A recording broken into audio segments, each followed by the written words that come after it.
Welcome.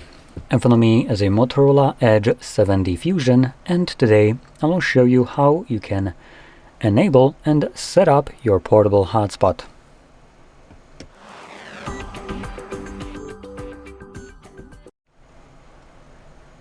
So, to get started, you'll want to swipe down from the top of your screen. Now, if you have a separation between toggles and notifications, make sure you do it from the right side, and you want to swipe down twice. This will show you all the toggles, or at least most of them, and in here obviously you'll be looking for the hotspot toggle. Let's see how long it takes me to find it. There we go, it's on the second page. Now, if you can't see it on any of the pages, you can actually add it by clicking right here on this pencil and then swipe down below this text right here. Every toggle below that text is the toggle that you can add to that list. So let's say I want to add dark theme. I'm gonna hold it.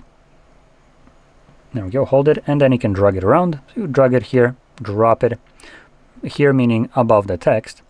And when you go back, this toggle would stay added somewhere.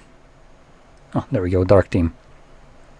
So anyway, now that we have our hotspot added, first time around when you find it in this list, you want to hold it, and this will take you to the settings.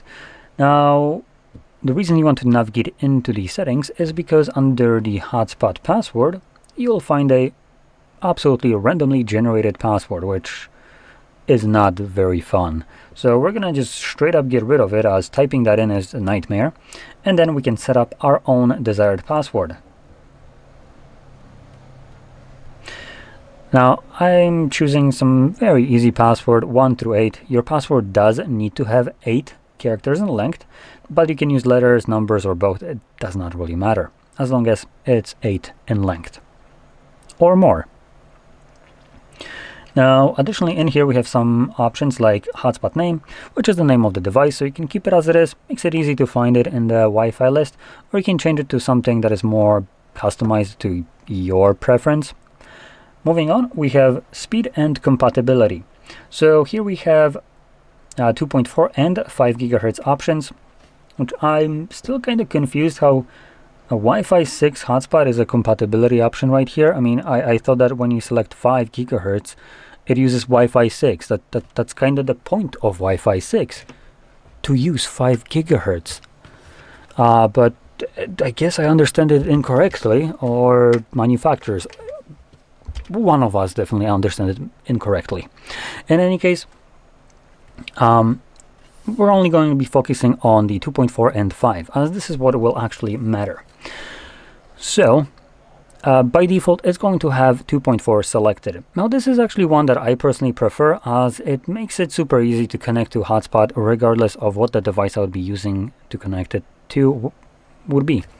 And to explain a little bit further, all the devices that would have, for instance, labels that say Wi-Fi or Wi-Fi capable or compatible, whatever it is, that back then phones or laptops used to have, any kind of device that has any kind of Wi-Fi label will support this. It's not the best, it's not the fastest, it's not even lowest latency or all that, but what it is most compatible with literally every device that has any kind of Wi-Fi capability, which can be said for the 5 gigahertz. Now, 5 gigahertz is faster. It is also coming with a lower latency, higher data bandwidth, higher compatibility with, or maybe not compatibility, but higher tolerance for more devices being connected at the same time, and some other benefits. But for mobile hotspot, using mobile network, for those purposes, this is absolutely irrelevant. Your speed is primarily going to be capped by your mobile data provider, which would be, for instance, T-Mobile, Verizon, or whoever else. And in those cases, you're not going to get above what those companies are providing you with, no matter how fast your network can run. So how to kind of put it in other perspective. So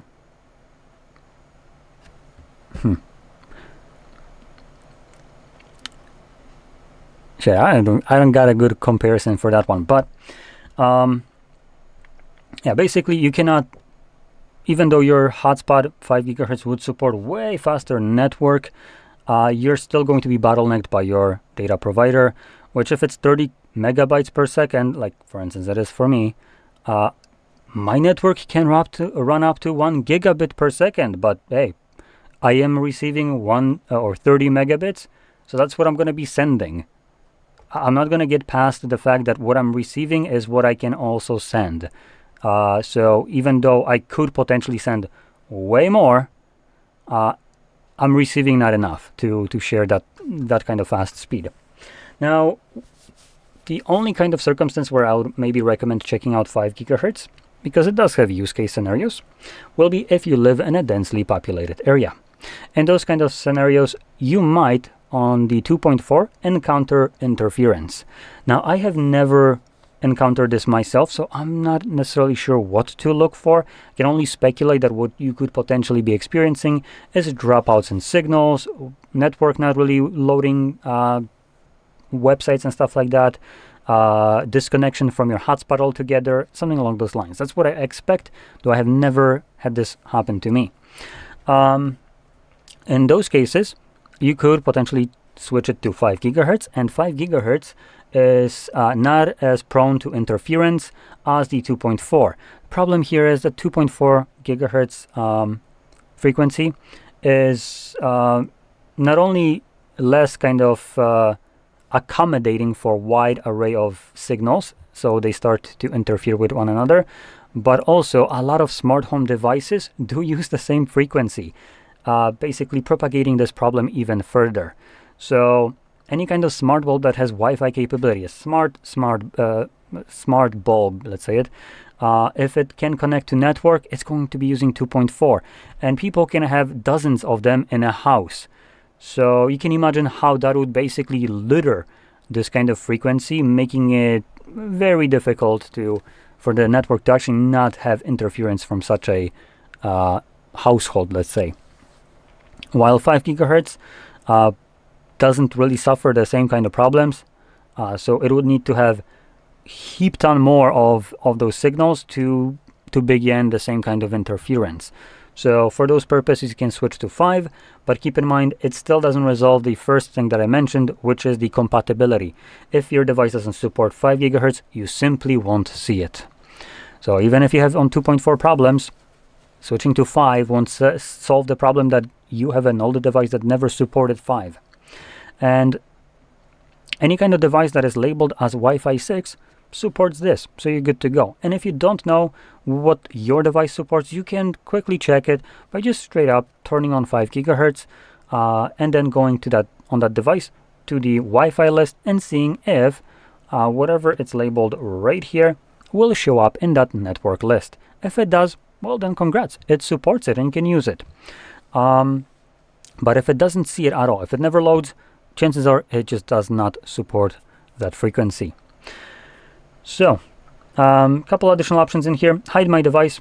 I don't recommend doing so. This would force you to type in the network name fully and the hotspot password also fully. When, let me just demonstrate it, going into your network list, you would have to do this by scrolling all the way to the bottom and then select, oh, there we go, it's right here, add network, and you need to fill out these informations correctly. If something is misspelled, well, you're not connecting to your hotspot at this point. So I generally don't like this, as it just kind of makes it a little bit annoying.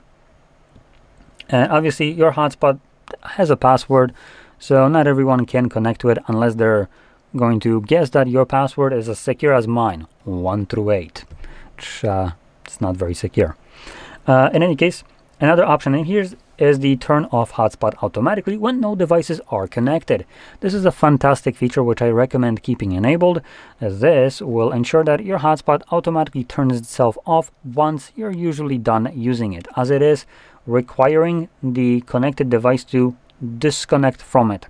And as a situation, hypothetical one, if you're using your laptop in a cafe connected to your hotspot, once you're done using it, you typically will close the lid, put the laptop in your bag, and just move on. when you close it, typically, by default, your device goes to some kind of sleep mode, which would automatically disconnect from your hotspot and therefore turn it off. Now, this is on a, I believe, like 5-10 minute timer, so it doesn't instantly turn it off. It does take a moment, but after that moment, it does turn it off. And I recommend keeping that on, as your hotspot will consume more of your phone's battery. So usually when you're done using it, it would be inconvenient for you to have it continuously run in the background and waste your battery. Now, once everything is set up and you want to actually use this hotspot, find the toggle and simply tap on it. Now, additionally, you can also tap on it again to turn it off, so you don't need to wait for that timer if you just want to instantly turn it off, or maybe you just want to turn it off without I don't know, closing your laptop as an example for this.